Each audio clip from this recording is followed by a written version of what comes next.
Bonjour à tous, aujourd'hui nous nous retrouvons pour une nouvelle vidéo. Nous allons faire un saut dans le monde de la bioluminescence. La bioluminescence, c'est la production et l'émission de lumière par certains organismes vivants. La fonction biologique du phénomène, que l'on nomme photogénèse, commence à être connue grâce aux nombreuses expérimentations. C'est Raphaël Dubois, professeur de physiologie, qui fut le premier en 1887 à aborder la bioluminescence en termes moléculaires. La bioluminescence, phénomène en quelque sorte optionnel, car irrégulièrement distribué dans le règne animal, pose donc d'emblée un questionnement évolutif très intéressant. Rentrons dans le détail.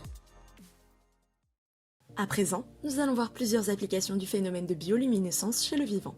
Quel rôle cette dernière peut avoir et en quoi elle peut être indispensable chez certaines espèces. Pour expliquer ces différents rôles, nous allons énumérer plusieurs exemples. Se camoufler. Ce poisson, l'Argyropellecus, qui utilise la lumière afin de disparaître à la vue des prédateurs. Il va ajuster sa luminosité pour dissimuler sa silhouette dans l'eau. Un rôle reproducteur. L'insecte Photinus femelle va émettre de forts signaux lumineux pour la reconnaissance sexuelle des mâles. Se nourrir. La Photuris femelle imite les appels sexuels des Photinus afin d'attirer les mâles Photinus et de les manger. Se protéger des prédateurs. Nous avons vu que la femelle Photuris mange les mâles Photinus, mais cela n'a pas qu'un rôle nutritif, ça a aussi un rôle protecteur.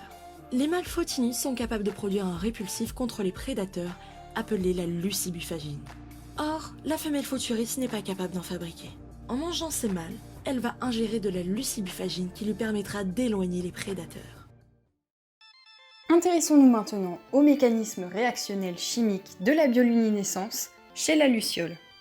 Ce phénomène met en jeu un composant appelé la luciférine, une protéine substrat, qui réagit avec une enzyme appelée la luciférase, le catalyseur, et de l'oxygène. La première réaction, la luciférine est activée par la luciférase et les ions magnésium.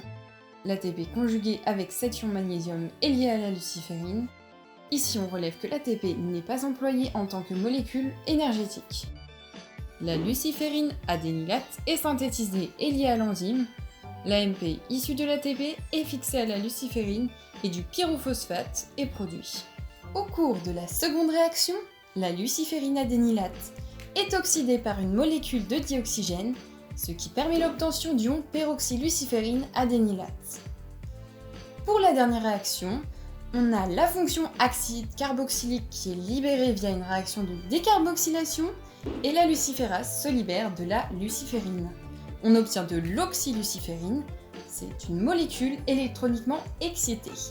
Quand l'oxyluciférine redescend dans un état d'énergie plus stable, elle retourne à l'état de luciférine et libère un photon et du CO2. La lumière produite par le photon se situe dans les longueurs d'onde bleues ou vertes. La luciférine comme la luciférase sont alors disponibles pour un nouveau cycle. La lumière qui va être produite lors de ce cycle peut être amplifiée ou réfléchie par les structures organiques de l'être vivant. On dit d'un atome qu'il est dans un état excité lorsque l'un des électrons d'une couche électronique inférieure passe, grâce à de l'énergie reçue par l'atome, à une couche électronique supérieure. L'état excité étant instable, l'électron va tôt ou tard revenir à sa couche électronique initiale. Ce faisant, il libère l'énergie qui lui a été nécessaire pour changer de couche électronique sous forme d'un photon. La synthèse in vivo de la luciférine de luciole n'est pas complètement comprise. Seule la dernière étape de la voie de synthèse a été étudiée et correspond à une association de la décystéine avec la 2-cyano-6-hydroxybenzothiazole. C'est la même réaction qui est utilisée pour le moment en laboratoire pour une création synthétique de la luciférine. La bioluminescence est d'une grande utilité pour l'imagerie médicale.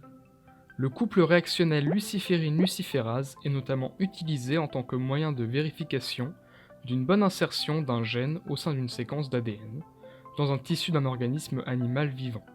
Pour ce faire, le gène codant pour la luciférase est placé en tandem avec le gène d'intérêt dont on veut vérifier la bonne insertion. Ainsi, on part du principe que si le gène d'intérêt est bien inséré et s'exprime correctement, alors celui de la luciférase aussi. Il ne reste plus qu'à faire une injection de luciférine et de mesurer, quantifier, la lumière émise pour savoir quels tissus ont bien intégré le gène d'intérêt. Plus récemment, des startups se sont questionnées sur l'utilisation possible de cette bioluminescence, et l'une d'entre elles a attiré notre attention. Il s'agit d'une startup française nommée Glowy. Cette dernière a eu pour idée d'utiliser la bioluminescence en tant qu'éclairage public, afin de remplacer les lumières artificielles des lampadaires. Cette technologie est encore en cours de développement, mais il se peut que celle-ci soit démocratisée dans les années à venir.